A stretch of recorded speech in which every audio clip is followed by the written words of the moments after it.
This morning we're going to start a special series called We're Back. Jeff and his team have been exposing ripoffs for years, so this week they're going back to some of the most popular stings to see if contractors have learned their lessons. Jeff, of course, is today's national investigative correspondent. Jeff, good morning to you. Hey, Matt, good morning to you. Look, it is the worst feeling in the world, isn't it? And it's happened to a lot of us. You're locked out of your house and you need a locksmith to get you back in. So in 2011, several years ago, we pulled out our hidden cameras and invited them over. Locksmith after locksmith charged us hundreds of dollars for a pretty simple job. We exposed them right here on national television on Today. So guess what we just did? Went back to that same area to test locksmiths again. Did they learn from our investigation? This morning, we're back. Oh, boy. Here we go again. Why is this man drilling into our front door? Just drilled right through it, and you charged her a lot of money. Why is this one destroying our lock, then running away from our cameras? Guess he doesn't want to talk to us. We can't believe our eyes. After all, it was 3 years ago I first exposed bad locksmiths. Renting this home in suburban New York, we hired this licensed locksmith to install simple locks on our door. He says any real locksmith would pick it easily.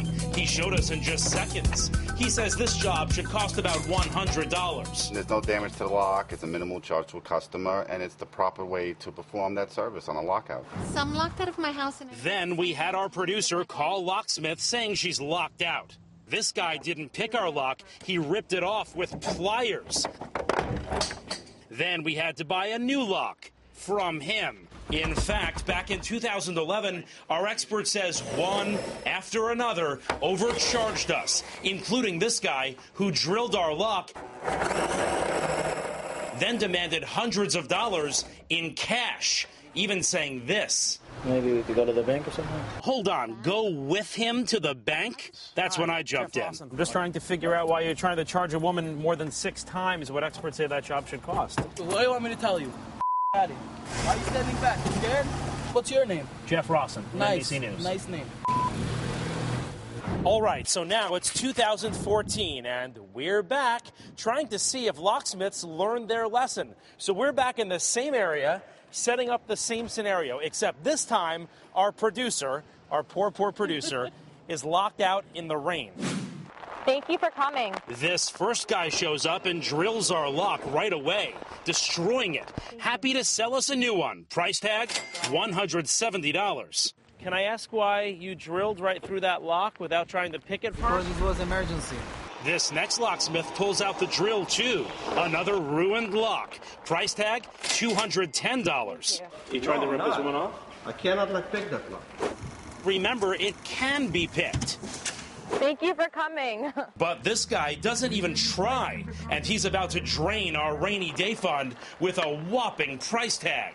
He tries to shimmy the door open, but then quickly pulls out his drill.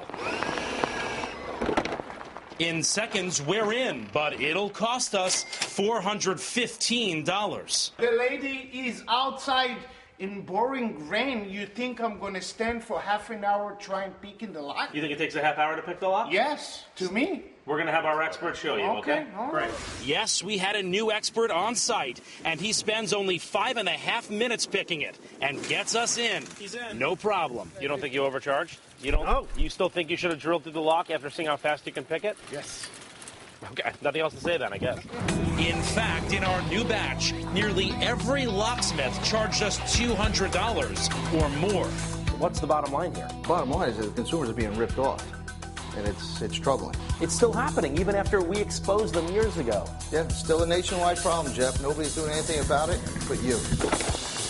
And we are happy to. There's a security issue here, too. Only one of the locksmiths in this new batch asked us for ID to make sure we even live at that house. Experts say they should never open a single door without verifying the address of the house matches your ID. The best advice, guys, do not wait until you need a locksmith in that emergency. Find a reputable company today. Store it in your phone so you have it when you need it. Good idea. Yeah, how are you giving us that warm holiday feeling tomorrow? Yeah, tomorrow on the We're Back series, actually, Savannah, she's in D.C., but one of her favorite stories ever. Oh, no.